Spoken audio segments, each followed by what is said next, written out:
Hey all, welcome to Parker's Reefs. On today's episode, I got something huge to share with you. And no, it's not my cat.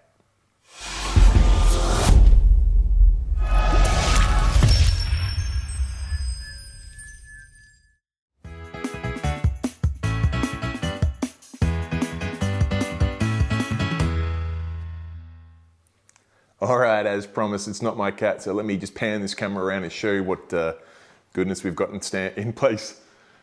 It's my Sump.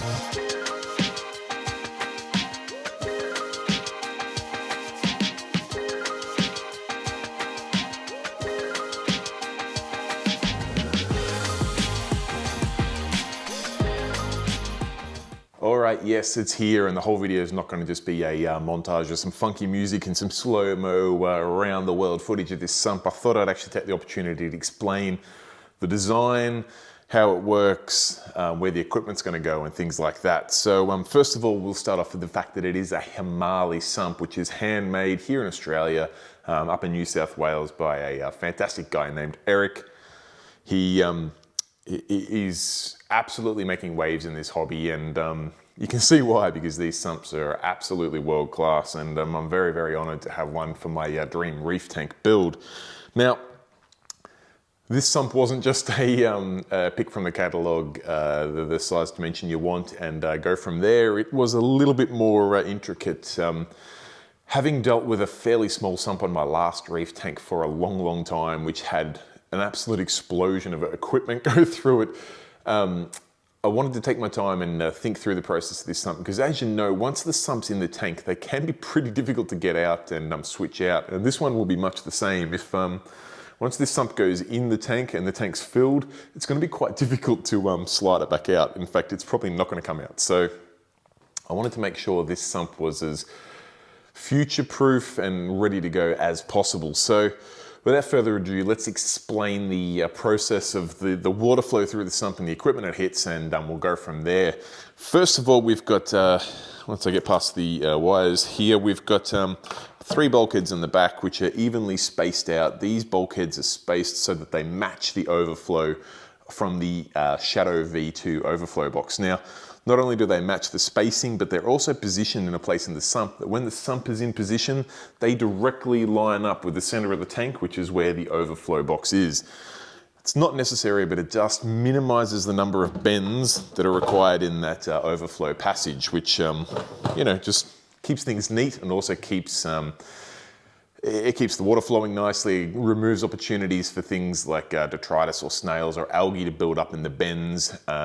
Just makes it a nice straight runner pipe. So the overflow piping will come straight down, have a little beautiful sinking crescent moon elbow into these 3 pipes here. We've obviously got your full siphon, half siphon, and emergency. We also have some dosing lines here.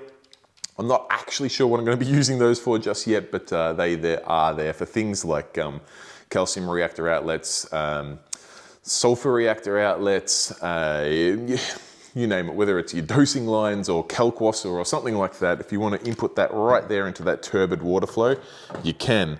Now, I also have a few more larger dosing lines here, which were looking for things like GFO outlets, carbon reactor outlets. Some things that require a little bit larger flow, I've gone larger on the dosing lines. Now, the water then flows down along this narrow little channel down the side of the Sump. And the reason why we've done that is because with the racetrack design, I've tried to fit as much as I can in this space here. So the water comes down there and has to come around here to enter the filter roller from the side. Now, this is the custom Hmahli made 200 millimeter wide filter roller. This bad boy will flow a lot of flow, and you'll see there, we'll get some close-ups of it, but the The filter roll comes down the back, goes under these little translucent red pipes, comes up, and then tapes onto here. This has got, this whole piece here is the huge motor drive for this, so it's got plenty of guts. And then of course you can just take these out and you're off and running. Put a new one in, happy days. This is a huge roll though, it lasts a very, very long time. That being said, I've got 4 spares. That should last me a long time.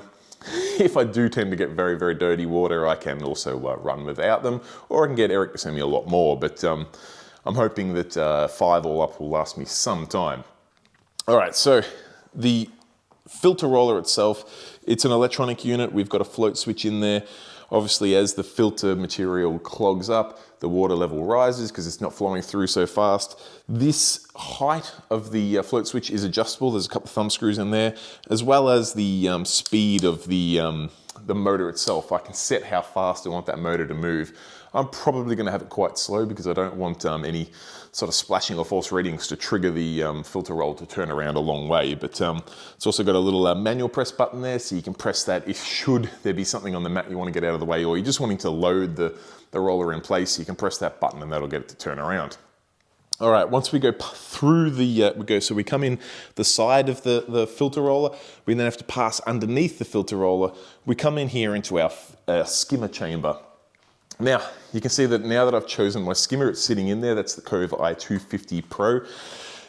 This skimmer chamber's been designed to fit this skimmer I didn't want to waste too much room having excess space here. I figured this would be about as large a skimmer as I'll ever run. However, we have designed it so that the skimmer can move over into my algae reactor chamber, and then this can become the algae reactor chamber. But for all intensive purposes, I plan on keeping the skimmer here. As you can see, it's sitting quite low, and after my recent tests with this skimmer in only 20 centimeters of water, it was discovered that the factory ratings of 22 to 28 centimeters of water were probably pretty generous. So Eric's whipping me up a little skimmer stand so that we can raise this skimmer up a little bit. I do also have a cover for this chamber, which I'll be able to get cut out so that it matches around the neck there. So we've got a nice, neat, all of these chambers have got covers over them so that we cut down on that, on the evaporation as much as possible, as well as the salt creep and also the noise, the temperature, everything. Just try to keep it all in the water and not coming out of the sump and into the cabinet. So the Cove fits in there nice and neatly. The water comes down the bottom of that chamber, goes through our skimmer, comes out, and then comes up through an adjustable baffle here.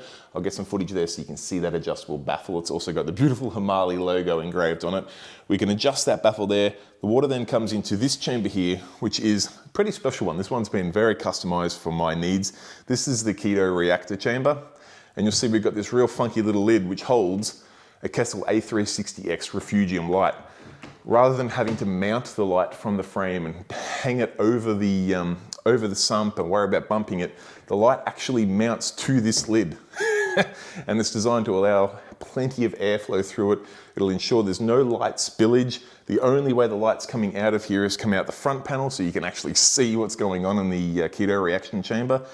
And it should work really, really well. I'm really keen to see how it goes. It's as big as we could make the Refugium in this layout. It's actually the biggest section of the entire sump. I've never ran a Refugium. I've ran algae reactors, but I've never had the opportunity to run a Refugium. I'm very excited by the prospect of it. I've seen some incredible tanks run very, very successful Refugiums. So I want to be a part of that action. So I'm hoping with a high quality light, as much room as I can give it, some good water flow through it. And there's one extra little trick there. We've got these large 12 mil bulkheads on there, and I have 12 millimeter water cooling acrylic lines, which we're actually going to be able to mount up in there.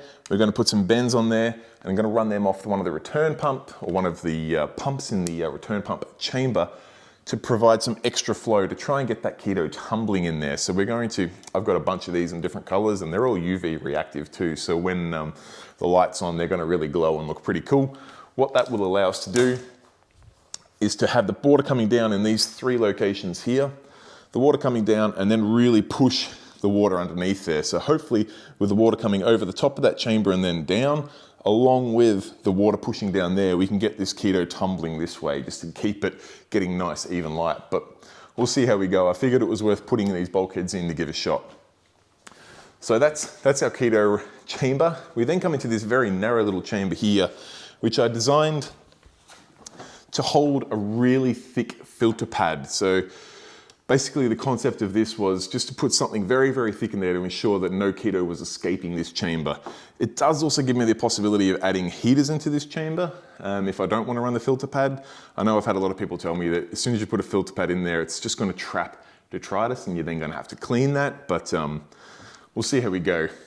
I've made it so it's in a very easy, accessible spot that we can just pull it out and clean it or swap it out, do whatever we need to do. But should it not be useful in that arrangement, we can then put the heaters in here and that'll work well. We then come across, that will then go, so that comes underneath there and then comes over into, yet again, another adjustable baffle into our media chamber. Now in this chamber here, I have 3 custom made media holders. This one's full of GAE media here. So nice little ceramic balls. I can run all 3 if need be, or I can just run 1 or 2, whatever is required. That sounded scary. We're all good. So if need be, I can pull one of these out and I can sit GFO, carbon, whatever reactor I want to run internally in the sump, I can fit in here. But for the time being, I'm going to run the media, which will give me the ability to have mechanical filtration at the end through the filter roller, protein filtration through the skimmer, algae filtration here by using the Refugium, and then we'll come into a biological filtration here where we've got the media. Now, in each of the 4 corners of this media chamber, I've got 1/4-inch bulkheads where we're going to put air lines. So I'm going to hook up some acrylic, 1/4-inch acrylic tubing to come down underneath these baskets here. So there'll be hard plumbed lines down here with some holes in them so that we can then pump air through them to get this this media here with some air bubbling through it, which has been very, very popular of late for reducing some nutrients. So the simple addition of a couple bulkheads in each end here gives me the ability to make it nice and neat, to add real good airflow through there. So we'll see how that goes.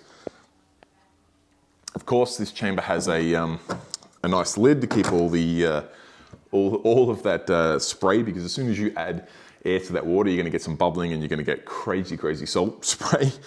So we've got a nice cover over there to keep it all nice and neat. All right, we're getting there. We come through the media chamber into the return pump chamber, which is our second last section. Now, this section has got a whole heap of dosing lines again, just because we've got a very nice high flow section of the sump here, and rather than adding in trace elements and then having them taken out by skimmers or fuges and things like that, we add them right in here before the return pump, and then that will pump up through these bulkheads here. These 2, I've got 2 Abiz A200 pumps in there. This chamber was designed to hold them, and it holds them but it holds them. So I've got 2 Abiz A200 pumps in here. They have to go in sideways, but then they can twist once they're in. They hook up to these bulkheads. This one here will be to the return to my tank. This one here runs to my manifold, out to my out to my chiller, potentially UV. Any accessories will run off this one.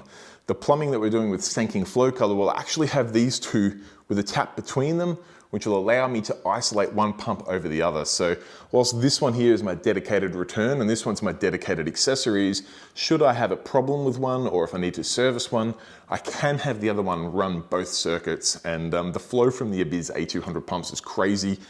I'm not the sort of person that runs like 10, 12,000 litres an hour through their sump. I'm going to be more around the 5,000 to 6,000 litres per hour, which the Abiz does with so much room to spare. So realistically, 1 Abiz A200 would be more than enough. I'd probably only be running it at like 60 to 70%, but 2 gives me some good redundancy, and it also gives me a bit of flexibility on having different speeds and being able to turn off the accessory line without having to worry about the return losing its flow. And of course, again, we've got a nice plate which goes over there to keep all that salt spray, all the humidity and moisture in there.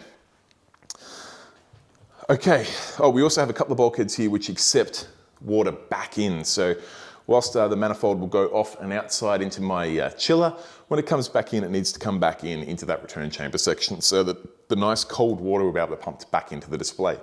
I have an extra one here, which will be potentially for a large emergency water change. I have my manifold set up to pump water out to the drain, and this is also hooked up to a pump out in my water storage shed to pump water into the tank in a hurry, should I need to do something much quicker than the litre meter water change will do. Last but not least, hidden in the middle here, this very narrow, it's about 25 litre ATO. Now, normally people would say an ATO chamber located here and that small is ridiculous. And I would totally understand if you were trying to manually fill this, it would not make sense at all. However, I've ran for the last 7 years on my main display tank a RO automator, which is of my own design, something I've made. It's basically just a latching relay system that once this float switch drops, it tells the electronics that the RO reservoir is empty. It opens up the solenoid to my RO unit, fills the RO unit in, it'll lift that switch up, that's okay, it'll keep going, it'll go all the way until this switch lifts up, then it turns the solenoid to the RO off. That's how I keep my RO automated. Now, there are some huge warnings and things to be careful of with that system. You need to make sure that you're monitoring your salinity. When you have automatic water changes and you have RO unit on tap, like a limitless supply of RO water, you need to make sure that something hasn't gone wrong with your automations and you're just pumping RO into your tank. You also need to be mindful that your reservoir needs to be large enough that when you first turn it on, you do get a little bit of TDS creep from your first 30 seconds to a minute of usage through your RO membrane. You need to make sure your reservoir is big enough to absorb that. I've always ran about 25 to 30 litres in my old tank. This one is just about the same size. I would have liked to have gone a touch bigger, but this is the amount of room we had. That's what we'll work with. What that'll allow me to do is when that first 30 seconds of RO unit comes out, or RO water comes out with a TDS of around 1 to 2, the next 25 to 30 minutes of water coming out comes in with a perfect 0 TDS water. It then drops the average down to 0 TDS. I know that realistically that means it's probably around 0.015 or something like that TDS. That's fine, that's good enough. So it does mean you need to be a little bit cautious with your RO membranes and your pre-filters. You don't want to let them creep up because then your first few seconds or first couple minutes of RO water will be much higher in TDS, and then even if you drop down to 1 or 2 TDS for the rest of the fill, it's not going to quite bring your water down low enough. So I don't know if it's something I recommend for everyone, but it's been an absolute lifesaver for me. I hate manually topping off RO water. Knowing that it's taken care of all the time has been a blessing for me. So that's the overview of my sump. Now, I'm certain people have got a lot of questions. The first one's going to be, how much was it? I know everyone's always very keen to know how much money I'm spending on my tank. Probably no more than my wife, but I'm not going to sugarcoat this. This is not a cheap sump. I'm sure there are cheaper options. I'm sure there are all sorts of things you can do out there, but this is my dream reef tank build. This is something I've always wanted to have. The fact that it's customized with my name on the front down there, it's built to my dimensions, it's going to hold all my equipment. It even comes with some equipment such as the filter roller, came with all bulkheads, came in a beautiful crate, handmade, you name it. That being said, this sump delivered cost around 4 grand Australian. So I know it's not cheap. It's an expensive proposition, but something quality like this is going to last a long, long time. And much like David Mai from First Time Reefer TV, he had his name put on the sump because he said it's not something he's ever going to part with. I feel exactly the same. This has been built for me, built for this tank. This sump stays with the tank for its life, and I'm expecting a 15 to 20 year lifespan out of this tank. So 4 grand, it seems like a lot of money, but I'm actually really happy with it. Now, there's a couple of other little design elements that I touched on earlier on in one of the planning and scheming videos for this tank, and that's that some of the chambers have been positioned in a spot so that it makes sense. Now, I've got some uprights in the stand there. One upright lines up perfectly here, one upright lines up perfectly here, and one upright lines up perfectly here. That allows maximum access to the Refugium, maximum access to the skimmer, maximum access to the filter roll. They're the 3 things, or plus from the end I've got access to the media chamber. They're the things I need to access the most. The things I don't need access the most are the bulkheads, the RO chamber because it's automated, And that's probably the only two things that are difficult to access right back here. So they've been designed to be at the back, out of the way, where I can't get to them, but I don't need to get to them. Everything that does require maintenance is at the front there, easy to get to. Plus just the aesthetics of having things like the baffles here covered up by the pillars of the stand. So there's been an awful lot of thought going into this design. It took some time. Eric's a one-man show. He doesn't have a team of 50 people working for him in a large warehouse.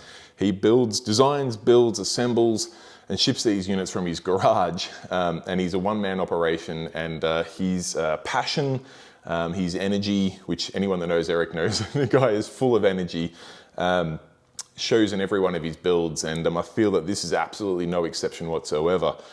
So the process of getting it here did take some time, and then COVID shipping timelines didn't help things either. Couriers changing their shipping quotes like a yo-yo. But it's here, it's ready to go into my tank. I'm gonna get it into position in there, and then we can start working on plumbing. And it's exciting. I hope, I can't wait to get this thing wet. It's already been water tested, I should point out too. It's all holding water, no dramas there. Eric tests that back at his facility first before shipping, but he also highly recommends you do a water test here after shipping, just because, you know, once it's left his driveway and comes to my driveway, everything in between is completely unknown. You've probably seen some of those videos of how some parcels are handled. This one is a little bit bigger. It's probably a little bit harder to pick it up and throw it around, but you know, there's some cowboys out there. So this one has been water tested. I've done my best to clean it up after the water testing, so it looks like I've just wrapped the plastic off it. But now we can get it into the stand, get the plumbing onto it, and it's just one more piece of the puzzle finished on this dream reef tank build. So I guess I'll probably finish the video up there. If you guys have any questions at all, feel free to pop it in the comment section down below. If you've enjoyed the video, please give it a thumbs up. That tells the crazy computers that YouTube that this was a good video and you recommend other people watch it. And if you do recommend other people watch it, I'd really appreciate it. It really helps me out on this YouTube venture. And last but not least, what helps me out the most on this YouTube venture is if you have not done so yet, please consider subscribing, hit that little button down in the corner there. And if you don't want to miss out on any future videos about my dream reef tank build, be sure to hit the little bell notification. That'll just let you know that every time I release a video, it'll give you a little notification to tell you that a new video from Parker's Reef is available to watch. And we all love you watching our videos. So that's all I've got time for, guys. I hope you've enjoyed it. I certainly have. I can't wait to have the water flowing through this sump and up into my display, and we're getting there. Cabinetry is our major holdback at the moment due to COVID-19. As soon as we've got that cabinetry in place, sand goes in, rock goes in, water goes in, we start cycling this bad boy, and it all happens from there. But anyway, I'm starting to ramble, guys. I'll leave you with it. Thank you so much. Stay safe, keep reefing. Cheers, bye.